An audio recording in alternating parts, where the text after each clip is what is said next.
Hey everybody, and welcome to my N5 series on the SP404 mk2, where I cover a topic in about 5 minutes. RaidBot over on my Discord server was asking some questions about if you could use some external Midi control to control the sound generator, and the answer is yes. And I just need to put Emmy, my dog, down. All right, maybe she'll quit bugging me. So the answer is yes, you can do it. And then the reason why I'm actually making this video, because I've talked about this before, I'm sure in a previous video, but there's a new thing that we figured out by just asking some questions. So RaidBot, thank you for the questions. We're going to show you, we go Shift and Record Settings. When you go in, we can play the notes here, totally fine. We're clipping a little. We can't change the EXT source. And right now I've got the OPZ going in here and we're controlling it. But I can't turn EXT source off. If I want to, I can do it this way. Now I don't hear anything while I'm playing the OPZ.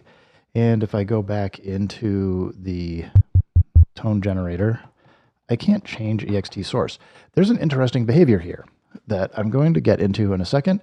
We're just going to have to create a MIDI group here. I'm going to go MIDI output port to MIDI A. We're going to set to channel 16. So channel 16 is basically being used to control the sound generator. You can see, I know it's clipping, but we're able to send these notes over to tone generator, which is cool. However, if you want to play something, you can see it's not going through. Obviously, I can exit, I can hit EXT source and go back in. And now I can play both together. So if you're looking for a way to be able to get the sound in and you just want the EXT source up all the time while you're using sound generator, absolutely, you can just leave it up. But there is actually a little fun thing that I figured out, which is we can go into the tone generator. You can play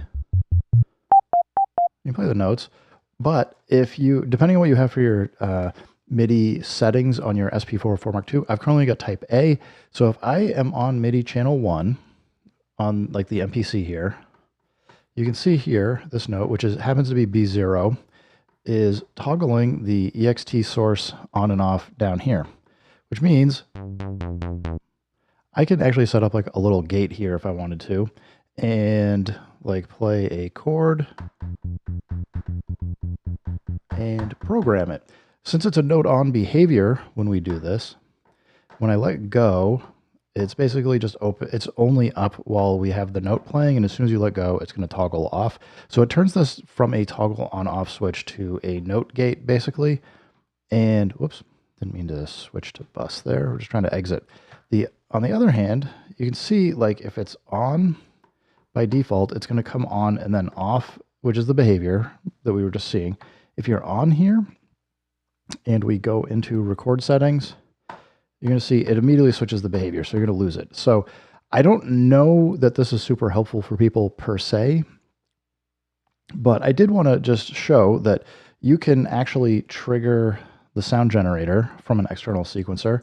You can also turn your EXT source on and off, and then similarly, like if I exit out here, you can see we're triggering actually this kick.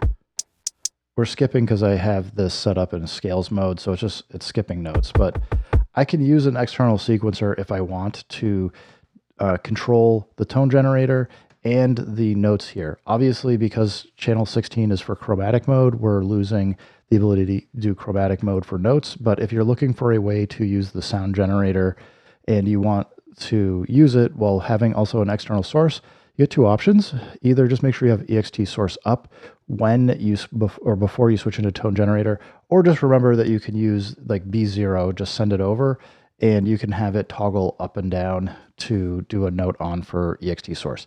Anyway, I know this is probably a whole bunch of little tiny things that a lot of people might not be interested in per se for kind of the specific things that are going on here, but I think this actually does show that there's some creative uses for some things here. Additionally, with the SP404 mk2 that I hadn't thought about, at least I had always just been thinking, you know, I'm going to just go into sound generator, just make one note and not be trying to use it as a performative synth. But this is showing me that like actually if you're kind of thinking about it, you certainly can do a bunch of fun things because you can still control the play samples that you have in your sample pad banks. You can control what you want for EXT source up and down, and you can still play notes with the sound generator. Anyway, RaidBot, thank you for the question. I think it was really cool. I'm glad that I was able to learn something new, and it was great. Everybody, thanks for stopping by. Keep making music, keep having fun. Remember, if it sounds good, it is good, and peace.